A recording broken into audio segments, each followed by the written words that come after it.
cool about your website, I think, is the lessons from the street. Yeah. Because, you know, I'm not reading theorem, I'm reading the real stuff.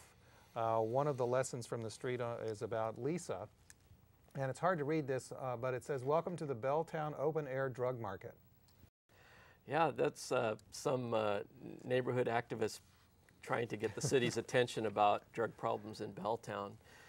I was walking down the street one night late, 11 o'clock at night, and this woman across the street crossed over and got in my face a little bit, wanted to know, what am I doing there? Am I really a minister? And I was could feel the hair on the back of my neck kind of standing up, wondering what was going to come next. And she said, "I want to ask you to do something strange." And then I really got kind of concerned, and she asked me to pray for her. It was out of the blue. It was unexpected, and I did. I prayed for her and just held her hand there in that moment. I'll never forget the feel of her rough hand in mine, and thinking a lot like this was somebody who was really in deep water, and I was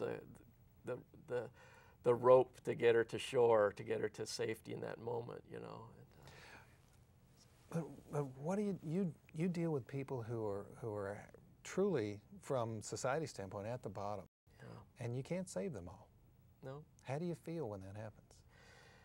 You know, it's the ones that you see that were totally dead to the world that come back to life that keeps you going.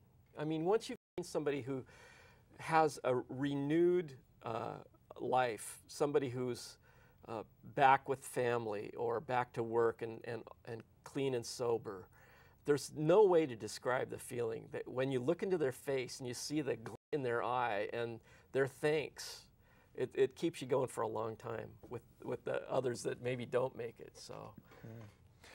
Let's talk about church a little bit. Let's particularly go to another lesson from the street. Let's go right here. Seattle's best dive bars. We had Seeley on the show talking about that. Well, let's go to the next click, because church is where you make it. I think I said that, didn't I? Yes, you did. Some of my favorite places to go are probably not places that you would feel particularly comfortable. Rougher bars, although we kind of cover all levels of Seattle bar life. And when we go into the bar, we're not there to harangue people or bat them over the head with a Bible or anything. We basically make friends and hang out.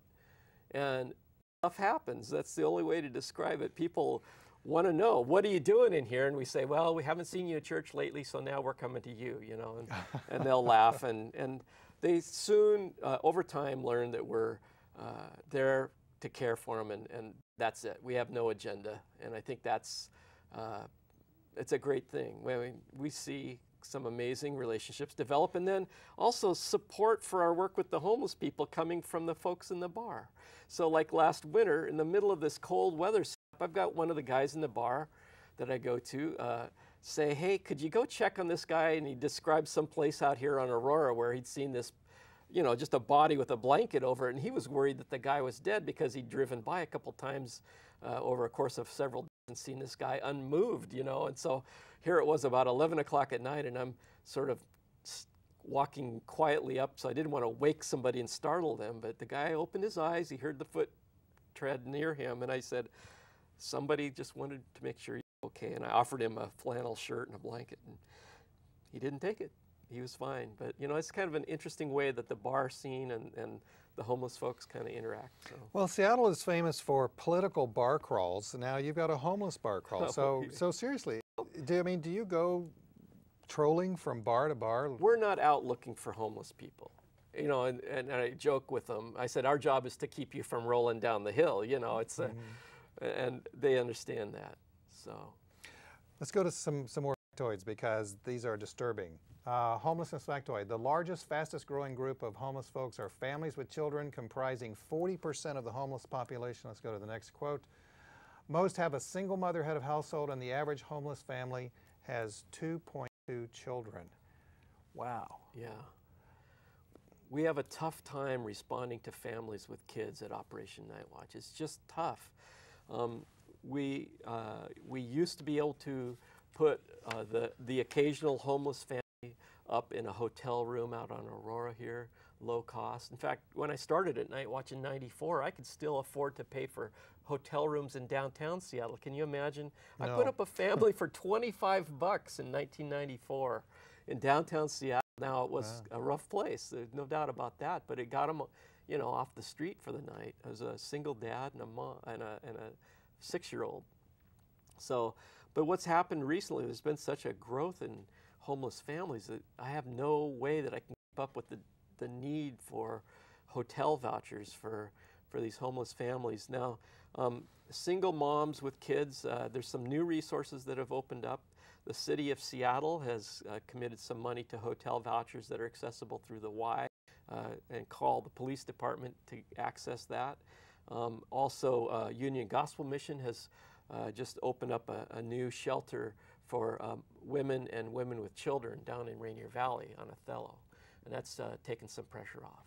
What do you say when someone, you know, good person, but when someone says, you know, Rick, we just can't take care of the world's homeless? It happens a lot. Sometimes we're the ones that have to tell the homeless person that, and imagine what kind of fun that must be. A few weeks ago, we had to do that with, I think, 18 men at the end of the night. There was no place in town for them. Really? And it's heartbreaking. I think, again, we have to focus on what we're able to do. And, you know, the homeless people themselves realize that that they have some responsibility for their own situation. So that's part of the... Wow, all of a sudden I'm just told that we have 1 minute. This has just absolutely flown by. Well, I've got to ask this question, and we've got a very short period of time. Why is it that more families are homeless today than just before? Well, the economy is certainly one thing. The gap between entry-level wages and what it takes to move into an apartment. And then some of the families have the same problems as the chronic single adults, mental health, drug addiction issues as well. Let's close with the Hero of the Homeless Luncheon. Describe that again, if you would, please. This Tuesday, November 24th at the Seattle Center Rainier Room. Please register right away. We're filling up, so we'll honor somebody. 1 hour lunch. It's a great time. Rick, thank you very much for being on the show. That's been Reverend Rick Reynolds of Operation Night Watch. Go to the website, seattlenightwatch.org. Learn an awful lot more. Let's let your compassion out. We'll see you right here on Public Exposure next week. Take care. Yeah, that just flew by. Boy, it sure did.